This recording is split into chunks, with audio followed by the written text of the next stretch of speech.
Bismillahirrahmanirrahim. Assalamualaikum warahmatullahi wabarakatuh. Innal hamdalillah nahmaduhu wa nasta'inuhu wa nastaghfiruh wa na'udzu billahi min syururi anfusina wa min sayyiati a'malina. May yahdihillahu fala mudhillalah wa may yudlilhu fala hadiyalah. Asyhadu an la ilaha illallah wahdahu la syarikalah wa asyhadu anna Muhammadan 'abduhu wa rasuluh. Ya ayyuhalladzina amanu taqullaha haqqa tuqatih wa la tamutunna illa wa antum muslimun. Wa ya ayyuhan nasu taqu rabbakumul ladzi khalaqakum min nafsin wahidah wa khalaqa minha zawjaha wa batha minhuma rijalan katsiran wa nisaa'a wattaqullaha alladzi tasaaluna bihi wal arham innallaha kana 'alaikum raqiba.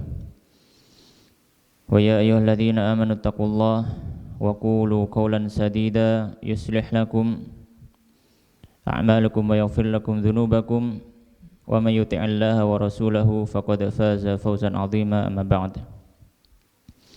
Fa inna asdaqal hadithi kitabullah wa khairal hadi hadi Muhammadin sallallahu alaihi wa ala alihi wasallam wa syarrul umuri muhdatsatuha wa kullu muhdatsatin bid'ah wa kullu bid'atin dhalalah wa kullu dhalalatin finnar. Ikhwan fid din wa akhwat fillah rahimani wa rahimakumullah. Alhamdulillah malam hari ini Allah Subhanahu wa taala masih memperkenankan kita untuk bertatap muka, untuk bermajelis dalam majelis ilmu di mana di dalamnya kita bacakan ayat-ayat Allah Subhanahu wa taala, kita bacakan sabda-sabda Rasulullah sallallahu alaihi wasallam, dan juga kita bacakan nasihat dan ilmu dari para ulama yang telah mendahului kita. Dan sekarang kita lanjutkan pembahasan dari kitab Sulamut Taufiq yang ditulis oleh Syekh Sayyid Abdullah Ibn Husain Ibn Tahir Ba'alwi rahimahullahu ta'ala. InsyaAllah pembahasan malam hari ini adalah pembahasan tentang kewajiban melaksanakan kewajiban-kewajiban yang telah dibebankan Allah Subhanahu wa taala kepada kita, dan juga meninggalkan hal-hal yang diharamkan Allah Subhanahu wa taala.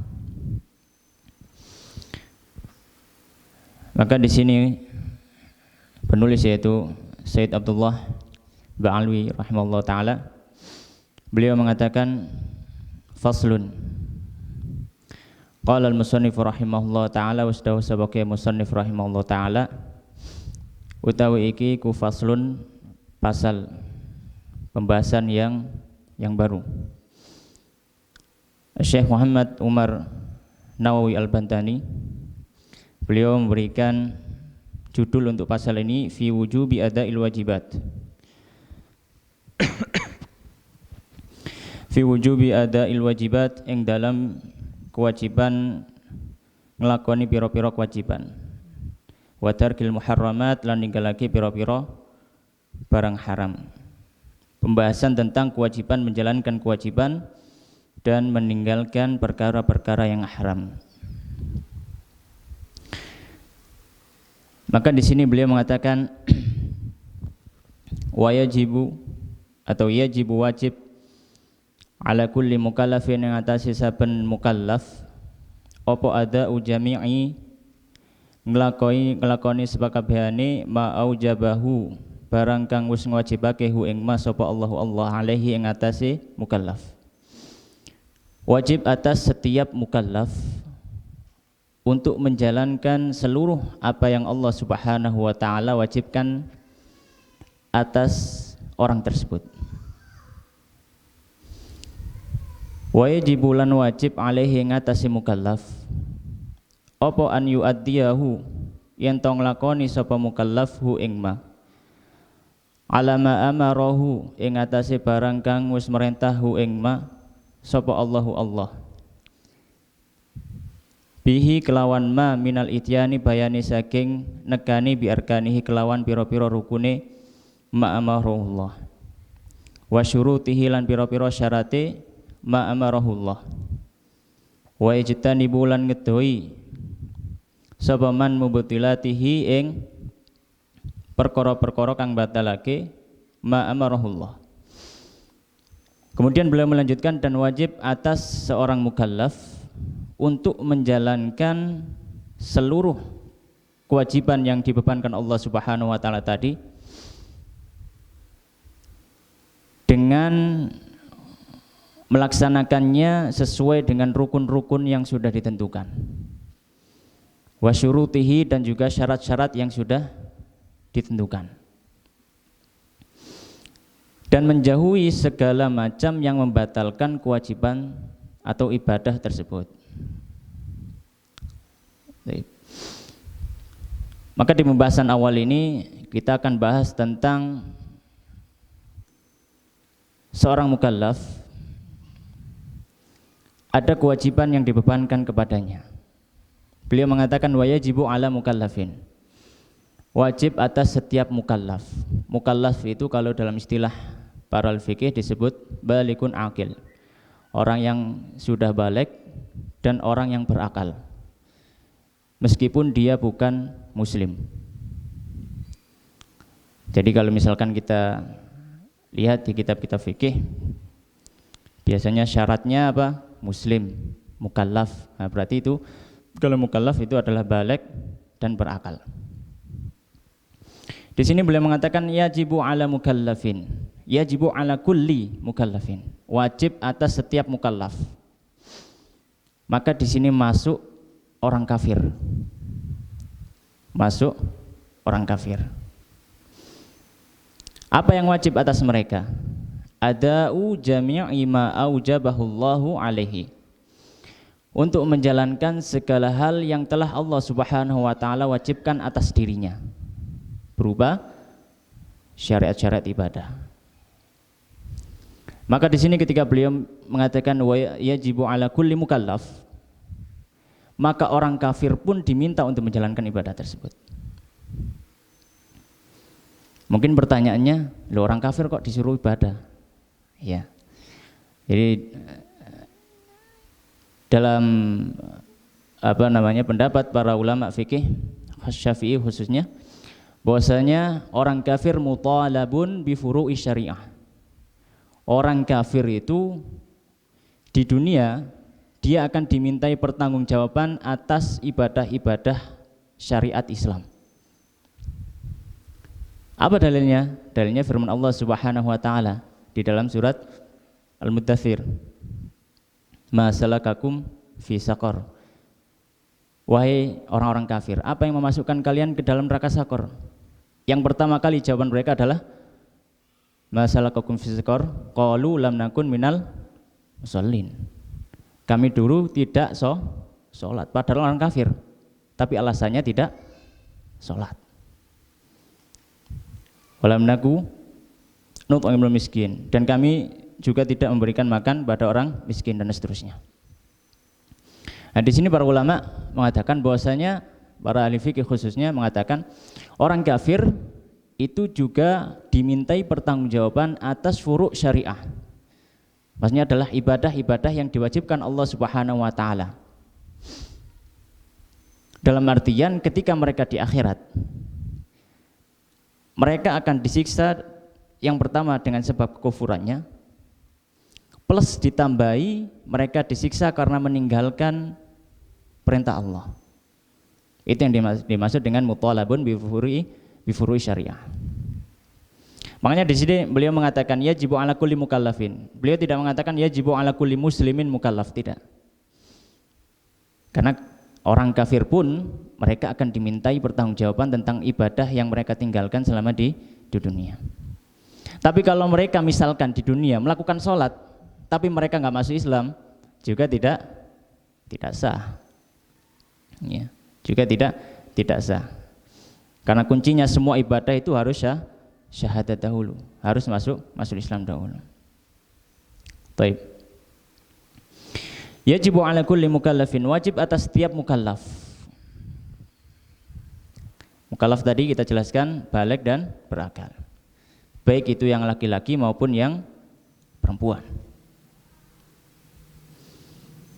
Ada'u jami'i ma'ujabahullahu alaihi, untuk melaksanakan seluruh apa yang diwajibkan Allah Subhanahu wa taala atas orang tersebut. Melaksanakan seluruh apa yang diwajibkan Allah Subhanahu wa taala atas orang tersebut. Baik. Kewajiban yang dibebankan Allah Subhanahu wa taala kepada manusia terbagi menjadi dua. Yang pertama adalah kewajiban yang dibebankan khusus hanya kepada Rasulullah SAW.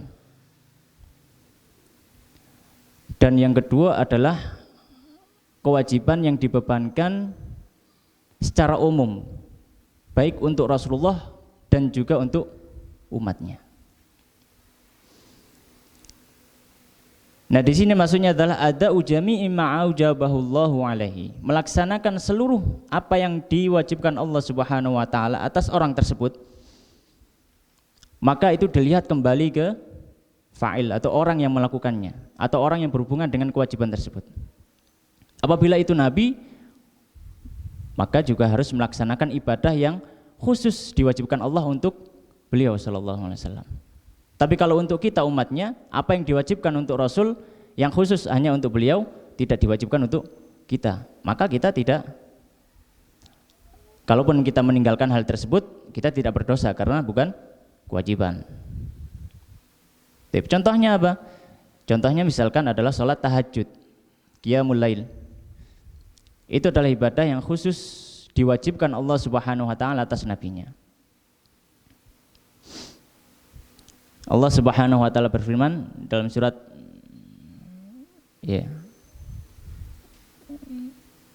Allah Subhanahu wa taala berfirman wa minal laili fatahajjat bihi nafilatan lak, dan dari sebagian malam maka bertahajudlah. Minal laili maksudnya adalah sebagian malam, bukan seluruh malam. Makanya min itu litaba'id, untuk sebagian, ya. Dan sebagian malam hendaklah engkau bertahajud. Ini khitabnya adalah Rasulullah sallallahu alaihi wasallam. Ya, khitabnya adalah Rasulullah sallallahu alaihi wasallam. Dan ketika Allah Subhanahu sudah mewajibkan salat 5 waktu, maka hukum ini tetap berlaku kepada Rasulullah sallallahu alaihi wasallam. Hukum wajib salat malam tadi tetap berlaku. Ya. Dan bisa kita lihat di tafsir ayat ini, ya bisa kita lihat diantaranya tafsir Al-Baghawi Asy-Syafi'i rahimahullah ta'ala. Beliau mengatakan, wa kanat salatul laili fardhatan 'ala Nabi sallallahu alaihi wasallam fil ibtida' wa 'ala al-ummah. Pada awalnya salat malam itu wajib sebelum adanya salat 5 waktu. Atas siapa? Atas Rasulullah dan atas umatnya. Jadi para sahabat dulu pernah mendapati kewajiban salat malam. Ya. Kemudian ketika salat 5 waktu turun, ya, perintah kewajibannya, maka dihapus untuk umatnya, akan tetapi tetap berlaku hukumnya untuk Rasulullah sallallahu alaihi wasallam. Ya, bisa dilihat di tafsir Al-Baghawi. Baik. Kemudian beliau mengatakan wa yajibu alaihi an yuaddiyahu ala ma amarahu Allahu bihi minal ityan bi arkanihi wa syurutihi wa yajtanibu mubtilatihi. Dan wajib atas orang tersebut, ya, atau yang jenis pertama tadi seperti salat tahajud, ya, jenis kewajiban yang diwajibkan khusus pada Nabi. Ada yang kewajiban secara umum, Nabi juga wajib, umatnya juga wajib. Ya. Contohnya seperti apa? Contohnya seperti ibadah sholat 5 waktu, ya, puasa Ramadan, ya, zakat bagi yang berkewajiban zakat, haji bagi yang mampu, dan seterusnya. Nah, orang-orang yang sudah memiliki kewajiban tanggung jawab seperti ini, maka perlu diperinci lagi. Beliau mengatakan wa yajibu alaihi, wajib atas mukallaf tersebut, an yuaddiyahu, untuk melaksanakan apa yang diwajibkan Allah, alama amarallahu bihi, sesuai dengan apa yang diperintahkan Allah Subhanahu wa taala. Minal ityani, dengan mendatangkan bi arkanihi, sesuai rukun-rukunnya, wa syurutihi, dan syarat-syaratnya, wa ijtanibu mubtilatihi, dan menjauhi pembatal-pembatalnya. Maka ketika seorang itu beribadah kepada Allah Subhanahu wa taala, melaksanakan kewajiban kepada Allah Subhanahu wa taala, bukan hanya istilahnya wis yang penting mari, mboten. Tapi harus diperhatikan hukum-hukum di dalamnya. Dari rukunnya, dari syaratnya, dari pembatal-pembatalnya. Maka setiap ibadah yang wajib atas kita itu harus didasari ilmu. Tidak boleh kita beribadah tanpa dasar ilmu. Ya. Makanya misalkan dalam kitab Ta'limu Ta'alim, Imam Zarnuji beliau mengatakan bahwasanya ilmu yang wajib ya adalah ilmu yang berhubungan tentang kewajiban dirinya terhadap Allah Subhanahu wa taala. Jadi kalau dia wajib sholat, ya dia harus tahu ilmunya sholat. Dia wajib puasa, harus tahu ilmunya puasa. Dia wajib zakat, ya harus tahu ilmunya zakat. Jangan sampai dia ya cuma ikut-ikutan ya apa jari gitu ya, apa jari atau ngelirik koncone ya. Kalau ada kemampuan untuk belajar harus belajar. Ya. Kalau ada kemampuan untuk belajar maka harus belajar. Baik. Beliau mengatakan maka wajib untuk melaksanakan ibadah yang wajib tadi sesuai dengan rukun-rukunnya. Ya, rukun itu adalah suatu hal yang wajib didatangkan dalam suatu ibadah dan dia adalah bagian dalam ibadah tersebut. Itu disebut rukun. Wa syurutihi, dan syarat-syaratnya. Sedangkan syarat itu adalah dia adalah suatu yang harus didatangkan dalam ibadah dan dia bukan termasuk dari ibadah itu sendiri. Ya, contohnya misalkan kalau sholat ya ma'ruf rukunnya dari awal ya niat, kemudian takbiratul ihram, ya, kemudian baca Al-Fatihah dan seterusnya. Ya. Kemudian syaratnya ya jelas bersuci. Kemudian ya kalau misalkan dia hadas besar ya harus mandi dulu. Kalau dia hadas kecil harus berwudu dulu. Ya, dia harus bersih dari haid dan nifas kalau perempuan dan lain sebagainya. Ya. Dan hal-hal tersebut, syarat tersebut keluar dari ibadah itu. Ya, keluar dari ibadah itu. Wa ijtanibu mubtilatihi, dan menjauhi selama melaksanakan ibadah harus menjauhi hal-hal yang bisa membatalkan. Harus menjauhi hal-hal yang bisa membatalkan. Nah, ini semua harus dilandasi dengan ilmu. Kemudian beliau melanjutkan, wa yajibulan wajib alaihi ngatasi mukallaf apa amru man ra'ahu, merintahake wong ra'ahu kang deleng sapa mukallafhu ing man tarika syai'in, rupane wong kang ninggalake suwiji minha setengah saking arkanihi wa syurutihi, au ya'ti utawa teka sapa man ra'ahu biha kelawan rukun lan syurut ala ghairi wajhiha ngatasi selaine aturane rukun lan syarat. Dan kemudian wajibu alaihi amru man ra'ahu tarika syai'in minha. Ini tadi berhubungan tentang fa'il, berhubungan tentang orang yang melakukan ibadah. Jadi mukallaf yang pertama dia harus menjalankan kewajiban. Kemudian yang kedua, dia harus menjalankan kewajiban yang diperintahkan Allah Subhanahu wa taala sesuai dengan aturan dalam ibadah tersebut. Ya. Kalau misalkan sholat suruh tumak ninah misalkan, termasuk rukun tumak ninah, ya maka harus tumak ninah. Tidak boleh kita sholat, ya, sepenting kan mari, gitu ya nggak boleh. Harus dilihat. Kalau sudah selesai dicek lagi, tadi sholatnya sudah benar apa enggak. Ya. Kemudian, nah sekarang beliau membahas tentang bagaimana kalau kita melihat orang yang tidak menjalankan ibadah ini sesuai dengan rukun-rukun dan syaratnya. Ya, ini mulai masuk pembahasan amar ma'ruf nahi munkar. Maka yajibu alaihi amru man ra'ahu tarika syai'in minha. Wajib atas mukallaf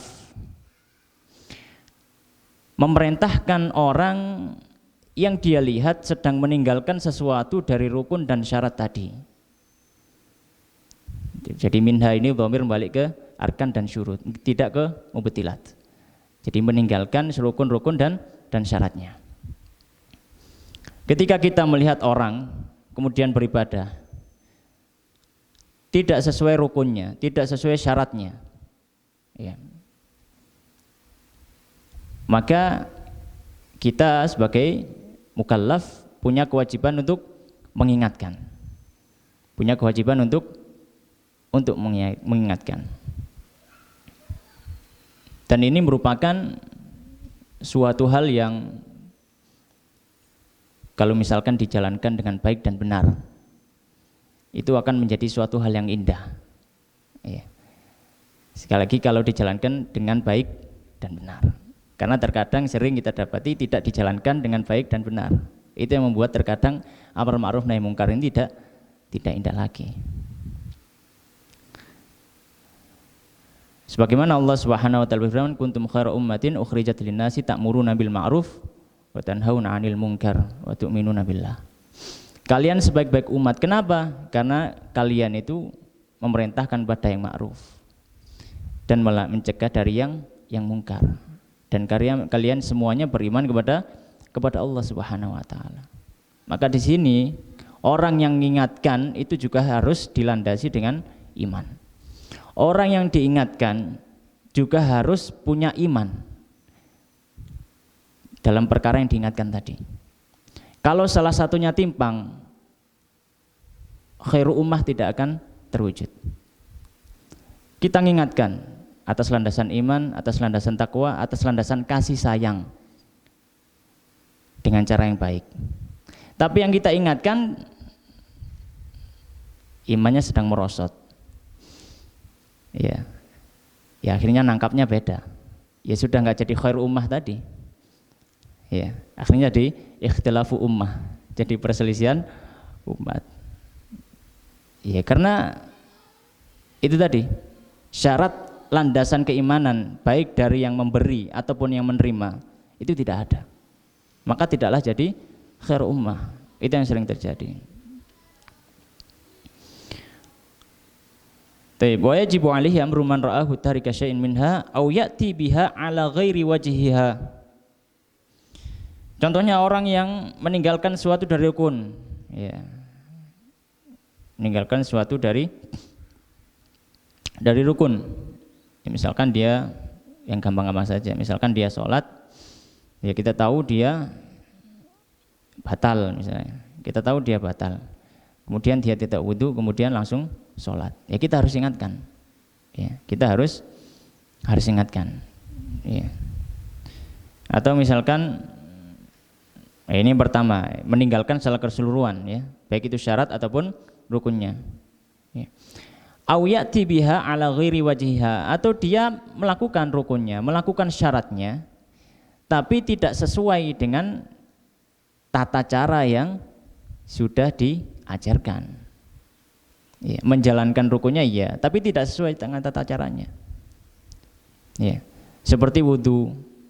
Ya, contohnya misalkan wudu lah, kita wajib wudu. Ya. Para ulama itu sepakat bahwasanya wudu itu kalau tangan misalkan ilal mirfaqain, hingga 2 siku, ya hingga 2 siku. Ya ada yang wudu cuma setengah lengan misalkan, ya, dia sudah mendatangkan rukun karena sudah membasuh tangan, tapi cuma sebagian, dia tidak meninggalkan keseluruhan. Itu contohnya misalkan dia membasuh cuma, ya biasanya anak kecil wudunya kecil gitu ya, kecepek ngoten nggih. Ya. Ya maka hal-hal seperti ini ya harus kita ingatkan, ya harus kita ajarkan, ya. Makanya ketika Rasulullah SAW melihat para sahabatnya itu wudunya agak kupu-kupu, kemudian kencet nih, tumitnya ini nggak dibasuh, terus yang disiram itu cuma bagian depan aja. Tumitnya nggak dibasuh, dibiarkan kering. Maka Rasulullah SAW bersabda, wailun lil aqabi minan nar. Celaka tumit-tumit yang berada di dalam neraka. Kenapa? Karena tidak mendatangkan rukun sesuai dengan aturannya. Ya. Aturannya warjulakum ilal ka'bain, hingga dua mata kaki, kemiren hingga dua mata kaki. Dua mata kaki harus terbasuh, baik depan maupun belakang ataupun samping. Pokoknya yang sejajar dengan dua mata kaki. Nah, ternyata bagian bawah mata kaki yang sebelah belakang yaitu tumit nggak terbasuh. Ya berarti dia melakukan rukun tapi tidak sesuai dengan tata caranya. Ya, ini juga harus diingatkan. Ini juga harus diingatkan. Baik. Kemudian beliau melanjutkan, wa yajibulan wajib alaihi ngatasi mukallaf apa qahruhu maksa ing tarika syai'in minha. Ala dzalika ing ngatasi mengkono-mengkono kang kasebut in qadara lamun kuwasa sapa mukallaf alaihi ngatasi qahruhu. Kemudian beliau melanjutkan dengan maratib al-amr bil ma'ruf wa nahy 'anil munkar. Tertib atau runutan dalam amar ma'ruf nahi munkar. Beliau mengatakan, ketika kita melihat tadi orang yang mungkin kurang atau tidak melakukan ibadah tanpa ada rukun yang tertinggal, ada syarat yang tertinggal, atau melakukan pembatalnya dia tidak tahu, atau dia melakukan rukun atau syarat tetapi tidak sesuai dengan tata caranya, maka yang pertama wajib atas mukallaf tersebut yang melihat untuk merubahnya secara paksa. Ya, merubahnya secara paksa. Qahruhu maksudnya adalah bil quwwah, dengan kekuatan. Ya, dengan kekuatan. Ya. Dan ini tidak semua orang berhak melakukan kepada orang lain. Ya. Tidak semua orang berhak melakukan kepada orang lain. Ya, jadi bil quwwah ini hanya khusus bagi orang-orang tertentu yang memiliki kekuasaan atas orang yang di bawahnya. Seperti amir, pemimpin, ya. Jadi pemimpin, entah itu pemimpin negara atau pemimpin pasukan, ya, prajurit. Makanya didasarkan oleh para ulama al-amir au naibuhu. Pemimpin atau wakil atau yang diserai amanat untuk menjadi pemimpin di satu kelompok tersebut. Jadi amar ma'ruf nahi munkar bil quwwah ini terkhusus bagi amir au naibuhu atau al-wali, atau bagi wali seorang, misalkan anak kecil, ya, walinya berarti ya bapaknya, gitu ya. Walinya adalah bapaknya, ya. Kalau nggak ada ya kakeknya, kalau nggak ada ya pamannya, dan seterusnya. Jadi wali dari anak tersebut, ya. Nah, ini yang memiliki hak untuk merubah dengan kekuatan, ya, dipaksa. Kalau misalkan sudah dikasih tahu sekali tetap, dua kali tetap, ya, boleh dikasih hukuman, boleh. Ini maksudnya dengan bil quwwah, qahruhu, dengan paksa, diberi hukuman tidak mengapa. Wa illa, ya. Wa illa lan lamun ora iso fayajibu mongko wajib alaihi ngatasi mukallaf apa al inkaru ngingkari bi qalbihi kelawan atine mukallaf. In ajiza lamun ora kuwasa sapa mukallaf anil qahri saking meksa wal amri lan merintah. Wa illa, jika dia tidak bisa melaksanakan, ya karena dia bukan walinya, dia bukan pemimpinnya atau bukan wakil dari pemimpin, fayajibu alaihil inkaru biqalbihi, maka wajib baginya mengingkari dengan hatinya. In ajiza anil qahri wal amri, jika dia tidak mampu untuk memaksa ataupun memerintah. Nah, sebenarnya ada atau ada martabat yang terlewat di tengahnya, yaitu bil lisan. Ya, jadi maratibnya adalah pertama dia biliat, ya, man ra'a minkum munkaran falyughayyirhu biyadihi, dengan tangannya. Dengan tangannya maksudnya dengan kekuatan. Dengan kuatnya maksudnya adalah berhak memberikan hukuman, berhak memberikan ancaman dan sebagainya. Itu maksudnya dengan tangan. Ya, kemudian martabat yang kedua adalah dengan lisan. Dia bukan walinya, bukan pemimpinnya, bukan wakil dari pemimpin. Ya, dia cuma saudaranya, saudara agak jauh atau tetangganya misalkan. Ya. Maka dengan lisan maknanya adalah dengan menasehati, ya, dan seterusnya. Kalau tidak bisa, ya, maka wajib mengingkari dengan hati, wajib. Ya. Wajib mengingkari dengan hati. Ya. Ini termasuk a'malul qalb, pekerjaan hati. Dan pekerjaan hati itu adalah suatu hal yang paling sering mudah terlupakan. Pekerjaan hati itu adalah suatu yang paling sering atau mudah kita untuk melupakannya. Ya. Contohnya misalkan, ya, apalagi itu hal yang sudah lumrah biasa. Contohnya misalkan kita minum dengan tangan kanan. Itu kalau kita orang yang mutanabih itu orang yang perhatian gitu ya terhadap hatinya. Kalau dia mau minum, dia niatkan dalam hatinya, saya minum karena Allah Subhanahu wa taala, supaya saya tidak haus, supaya saya bisa terus untuk bisa membaca Al-Qur'an. Itu dapat pahala. Tapi kalau dia minum, yes, minum biasa saja gitu. Ya sudah, meskipun dengan tangan kanan, ya tidak ada tambahan pahala di situ. Karena tidak ada niatannya. Dia minum dengan tangan kanan, saya minum dengan tangan kanan karena niat untuk mengikuti sunnah Rasulullah SAW. Ada pahala di situ. Tapi kalau minum tangan kanan, ya karena wis biasa, sudah biasa minum tangan kanan, ya sudah biasa berjalan situ aja. Ini dengan sunan zawaid, sunnah tambahan. Ya, begitu juga dengan hal seperti ini. Ya, nahi mungkar itu wajib untuk setiap kita. Tidak ada yang tidak wajib selama kita mukallaf. Ya, kita misalkan lihat di jalan atau lihat di mall, atau lihat di tempat yang lain, ya ada kemungkaran di situ, minimal kalau kita tidak bisa, minimal wajib mengingkari dengan hatinya. Itu wajib. Sebagaimana beliau katakan, ya, wa illa fayajibu alaihi al-inkaru biqalbihi in ajiza 'anil qahri wal amr. Ya, jika tidak mampu maka wajib ingkar dengan hatinya. Jika tidak mampu memaksa ataupun memerintah.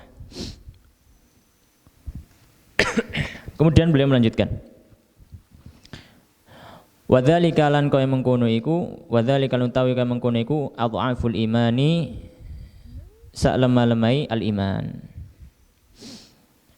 Tegese aqallu ma yalzamu, paling titik ma yalzamu barang kang wajib sapa al-insanu menungso indal ajzi nalikane ing dalem ora mampu.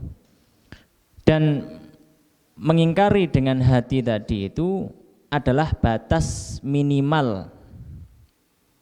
Batas minimal. Di bawah itu sudah tidak ada. Ya, jadi kalau orang itu masih beriman, maka batas minimalnya adalah mengingkari dengan hati. Ya.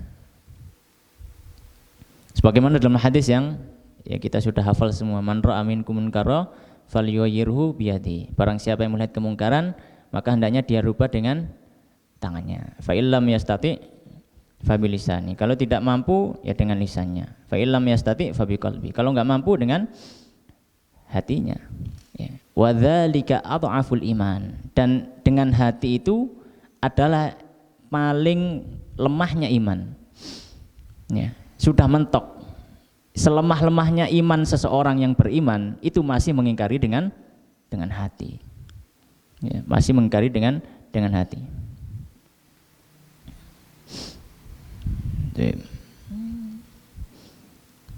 Dan dalam hadis ini ada tambahan yang lain. Ya, dalam satu riwayat disebutkan wadzalika adhaful iman wa laisa wara'a dzalika minal imani habbata khardal. Kalau masih walaupun dengan hati dia nggak mengingkari. Iya. Dengan hati dia pun juga tidak mengingkari. Ya. Maka dalam riwayat disebutkan walaysa wara'a dzalika minal imani habbata khardal. Tidak ada yang setelah itu ya, iman sedikit pun. Ya. Maka kita harus hati-hati dalam perkara ini. Ya. Karena ini menunjukkan sikap wala dan barok kita. Ya, ketika melihat maksiat, ketika melihat kemungkaran, ya kita harus mengingkari. Kenapa? Karena itu adalah perkara yang dibenci Allah Subhanahu wa taala. Kita sebagai seorang muslim harus membenci apa yang dibenci Allah. Tidak boleh kita membiarkan atau tidak menganggap suatu hal yang dibenci Allah, atau malah mencintai suatu hal yang dibenci Allah. Ya, ini adalah suatu hal yang tidak benar. Makanya Allah Subhanahu wa taala berfirman, la tajidu qauman yu'minuna billahi wal yawmil akhir yuwadduna man haddallaha wa rasulah. Kau tidak akan mendapati, wahai Muhammad, orang-orang yang beriman kepada Allah Subhanahu wa taala, ya, kemudian mereka kok malah bermesra-mesraan. Mereka malah saling sokong menyokong dengan orang-orang yang malah memusuhi Allah dan Rasulnya, ya, dalam kemaksiatan. Ya, ini adalah aturan al-wala dan juga al-bara. Kemudian yang selanjutnya, wa yajibu lan wajib apa tarku jami'il muharramat, ninggalake sakabehane pira-pira barang haram. Wa nahyu murtakibiha, lan nyegah wong kang nglakoni muharramat, wa man'uhu, lan nyegah wong kang nglakoni muharramat iku mang qahron kelawan maksa minha saking setengah saking pira-pira muharramat. In qadara lamun mampu sapa mukallaf alaihi ngatasi nyegah. Kemudian selanjutnya itu tadi masalah melihat perkara atau memerintahkan kepada yang ma'ruf. Ya, memerintahkan kepada yang ma'ruf. Sekarang masalah tentang meninggalkan suatu yang haram. Beliau mengatakan wajib untuk meninggalkan segala macam bentuk keharaman. Wajib untuk meninggalkan segala bentuk keharaman, ya. Dan juga bukan hanya dirinya yang meninggalkan, tapi kalau melihat orang lain melakukan keharaman tersebut, maka dia juga harus mencegahnya. Dia harus melarangnya, dan dia juga harus menolaknya, ya. In qadara alaihi, jika dia mampu. Ya, jika dia mampu. Wa illa lan lamun ora iso wajaba moko wajib alaihi ngatasi mukallaf apa an yunkira yen to ngingkari dzalika perkara mengkono biqalbihi kelawan atine mukallaf. Dan kalau tidak bisa, maka wajib atas mukallaf tadi, ya, selain dia diwajibkan untuk meninggalkan keharaman tersebut, ketika dia melihat keharaman itu dilakukan, dia juga harus wajib untuk mengingatkan, mencegah. Kalau tidak bisa mencegah dengan kekuatan, dengan tangan, maka dengan lisan. Seperti maratib dalam amar ma'ruf tadi. Ya. Kalau tidak bisa, maka dengan lisannya. Ya, dikasih tahu, dinasihati. Kalau tidak bisa, minimal adalah dengan hati. Ya, minimal adalah dengan hati. Dan ini yang disebutkan oleh Rasulullah sallallahu alaihi wasallam, ya, man ra'a minkum munkara. Nah, faedahnya juga di sini adalah man ra'a minkum munkara. Yang dimaksud ra'a adalah menunjukkan keyakinan, ya memang yang dilakukan itu adalah haram atau hal itu memang haram. Ya. Jadi perkara yang memang jelas-jelas haram gamblang, ya. Mujma' alaihi fi tahrimiha au al-muttafaq alaihi fi tahrimiha, yang sudah disepakati, ya, yang sudah ada ijma' atas keharamannya, atau yang sudah disepakati oleh para ulama atas keharaman hal tersebut. Adapun permasalahan masih khilaf, ada yang mengatakan ya ini boleh, khilaf mu'tabar, ya. Ya. Ya, khilaf yang mu'tabar, bukan khilaf yang ghair mu'tabar. Makanya dalam satu syair disebutkan walaisa kullu khilafin jaa mu'tabara illa maka lahu hadzun minan nadhar. Tidak semua khilaf yang datang itu dianggap, kecuali khilaf yang memang ada sisi pendalilan perbedaan pendapat di situ.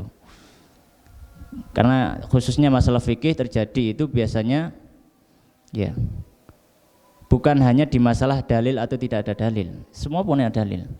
Hanya saja adalah permasalahan usulnya.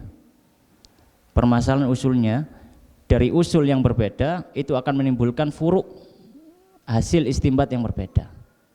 Ya. Kalau misalkan contohnya yang mudah adalah misalkan Imam Syafi'i menganggap atau mazhab Syafi'i menganggap saddud dzara'i, menutup pintu, menutup celah, ya. Ya, saddud dzari'ah itu tidak dianggap dalam usul Syafi'iyah. Ya. Kalau Malikiyah misalkan, Malikiyah lebih mengutamakan amal ahli Madinah dibandingkan dengan qiyas. Jadi Al-Quran, Sunnah, amal ahli Madinah. Ya. Jadi amal ahli Madinah kalau ada ya pakai itu. Beda dengan Syafi'i. Imam Syafi'i mengatakan Al-Quran, Sunnah, qiyas dan ijma'. Ya. Kalau Hanabilah misalkan Imam Ahmad bin Hanbal mengatakan bahwasanya hadis dhaif itu lebih diutamakan daripada qiyas. Perbedaan usul ini yang membuat akhirnya lahir furuk-furuk yang berbeda. Nah itu yang harus kita tahu. Ya. Taunya gimana ya terus ngaji. Ya terus ngaji secara lebih mendalam seperti itu. Baik, mungkin bisa adzan terlebih dahulu, kemudian kita lanjutkan sedikit. Monggo. Kita lanjutkan sedikit. Kemudian Al-Musannif rahimahullah ta'ala beliau melanjutkan wa mufaraqatu maudhi'il maksiyah lan ninggalake panggonane maksiat. Kemudian kalau sudah diberikan peringatan atau tidak bisa maka kita sudah mengingkari dengan hati. Kalau kita sedang dalam majelis tersebut maka kita harus meninggalkannya. Kita harus meninggalkannya. Allah Subhanahu wa taala berfirman, misalkan dalam surat An-Nisa ayat 140, wa qad nazzala 'alaikum fil kitabi an idza sami'tum ayatillahi yukfaru biha wa yustahza'u biha fala taq'udu ma'ahum. Dan telah turun kepada kalian di dalam Al-Qur'an al-fil kitab bahwasanya idza sami'tum ayatillah, kemudian ya, apabila kalian mendengar ayat-ayat Allah Subhanahu wa taala, yukfaru biha, dikufuri, wa yustahza'u biha, kemudian dijadikan bahan guyonan, ya, dilecehkan, fala taq'udu ma'ahum, maka jangan kalian duduk bersama mereka. Kenapa? Karena majelis itu adalah majelis maksiyah, majelis su', ya. Tempat duduk yang buruk.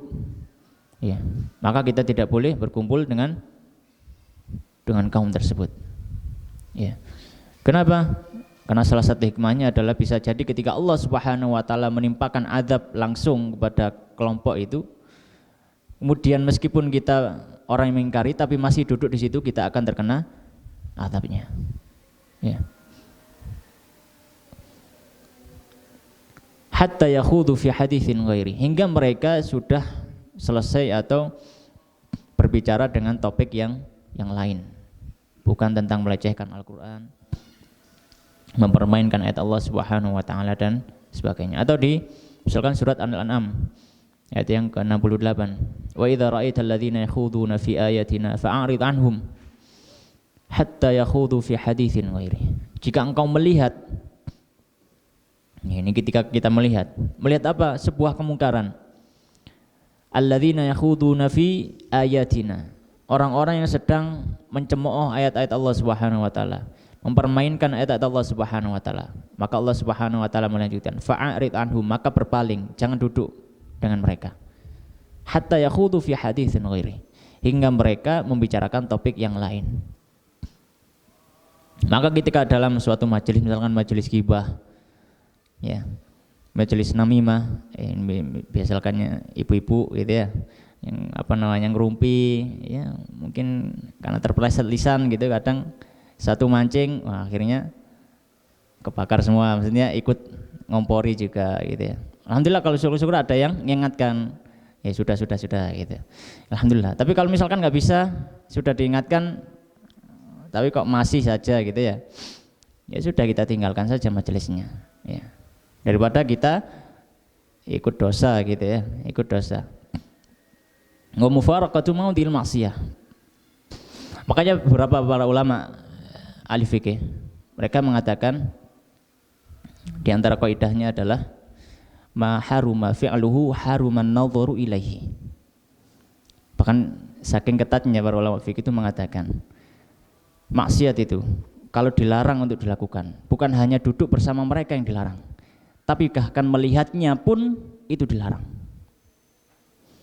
Melihatnya pun itu dilarang. Dan pembahasan masalah kaidah ini biasanya kita dapati di kitab-kitab ketika membahas masalah musibak atau musabaqah, masalah adu-aduan atau yang perlombaan dan sebagainya. Ya, kalau misalkan kita ya di tangga kita atau apa, ada orang yang adu jago misalkan, ya adu jago atau adu domba misalnya, maksudnya adu domba ya adu domba beneran, bukan adu domba yang kiasan ya. Jadi dua domba diadu, ya, tubruk-tubrukan ngoten. Ya. Atau hal-hal yang secara syar'i dia dilarang untuk dilakukan. Atau misalkan mulakamah, ya. Napa? Mulakamah itu tinju. Ya, jotos muka itu haram, tidak boleh dilakukan, ya. Di atas muka tidak boleh dilakukan kecuali ketika jihad. Kalau latihan nggak boleh di atas muka. Ya, apalagi ini bukan latihan. Ya, ini bukan latihan. Ya, maka hal-hal seperti ini para ulama mengatakan, ya, haram hukumnya melihat perkara-perkara yang dilarang untuk dilakukan. Ya, kenapa? Karena ketika melihat itu para ulama mengatakan ini bentuk i'anah alal maksiyah, membantu, mendukung, mensupport atas kemaksiatan. Ya. Adu jago itu, kalau misalkan nggak ada yang lihat, ya mungkin orang akan malas adu jago. Orang adu jago kan karena banyak yang lihat, terus sambil lihat mereka judi taruhan siapa yang menang gitu. Coba nggak ada yang lihat, ya. Kita punya jago, cuma 2 orang adu jago, lama-lama orang bosen. Jadi nggak bosen itu kan karena di situ ada taruhannya, ditambahi ada sandingannya, ono kopi ini, ono godoy gitu ya. Tambah awet di situ, tambah rame terus, orang datang terus. Gitu. Ya, makanya ketika melihat kepada suatu maksiatan itu bentuk i'anah, bentuk bantuan atas kemaksiatan, maka tidak boleh melakukan hal tersebut. Kemudian yang terakhir beliau mengatakan wal haram lan utawi haram iku mata wa'ada barang kang wis ngancam sapa Allah murtakibahu ing wong kang nglakoni ma bil iqabi kelawan siksa wa wa'ada lan janjeni sapa Allah tarikahu ing wong kang ninggalake mata wa'ada Allah bisawabi kelawan ganjaran. Dan perkara haram, ya, beliau memberikan definisi perkara haram adalah segala hal yang Allah Subhanahu wa taala mengancam orang yang melakukannya dengan siksaan dan memberikan balasan atau memberikan janji pahala bagi orang yang mau meninggalkannya. Ini adalah perkara yang haram. Jadi perkara yang haram adalah perkara yang mana Allah Subhanahu wa taala mengancam orang yang melakukannya dengan siksa dan memberikan janji pada orang yang mau meninggalkannya dengan pahala. Ini adalah perkara yang haram. Maka hendaknya kita berusaha semaksimal mungkin, ya, untuk menjauhi perkara-perkara haram tersebut, dan juga kalau bisa kita lakukan adalah mengingkari kemungkaran yang ada di hadapan kita. Minimal dengan hati. Demikian wallahu taala alam wa sallallahu ala nabiyina Muhammadin wa ala alihi washabihi ajmain. Subhanakallahumma wa bihamdika asyhadu an la ilaha illa anta astaghfiruka wa atubu ilaik. Wa akhiru da'wana alhamdulillahi rabbil alamin. Assalamualaikum warahmatullahi wabarakatuh.